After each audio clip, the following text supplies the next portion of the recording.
What does Donald Trump pride himself on the most? Getting a deal with his name on it.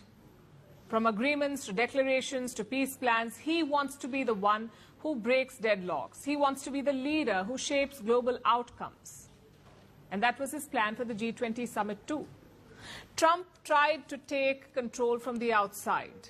The summit was held in South Africa. Trump skipped it. He did not attend the summit. He tried to pressure other members, and he tried to turn the entire event into political theatre. Only this time it did not work.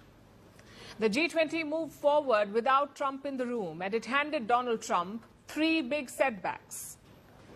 The first one was a joint declaration. Trump opposed it from the word go. From the moment he refused to attend the summit, he was against the joint declaration. He even tried using his allies to get his point across. But South Africa navigated the situation quite well. Since they were the host country, their president chaired the summit. That's President Cyril Ramaphosa. He opened the summit by adopting the declaration. It was a two-day event. Usually, the declaration is adopted at the end of the summit, not at the beginning. But South Africa flipped the script.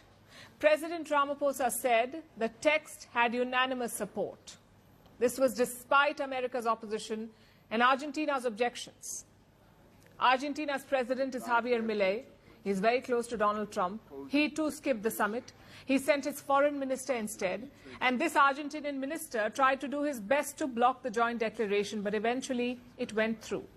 Adoption of the declaration from the summit sends an important signal to the world that multilateralism can and does deliver.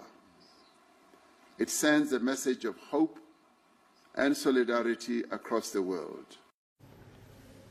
To add insult to injury, the declaration had everything that Trump did not want. It mentioned energy transition, climate change, and gender equality, and it was adopted without inputs from the White House.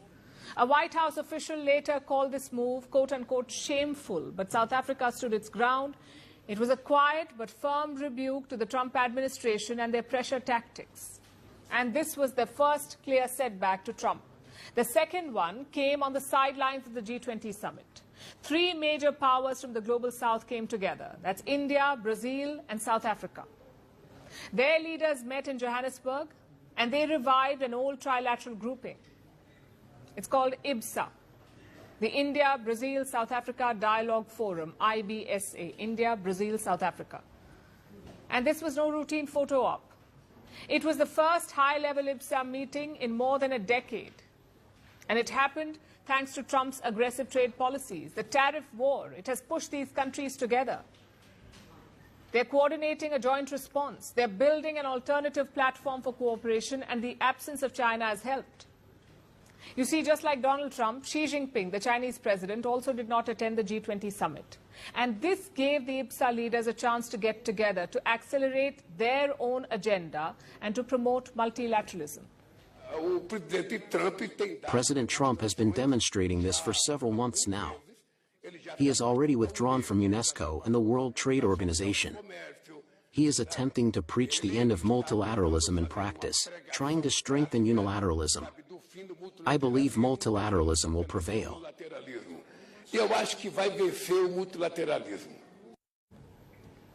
This smaller format gives them speed.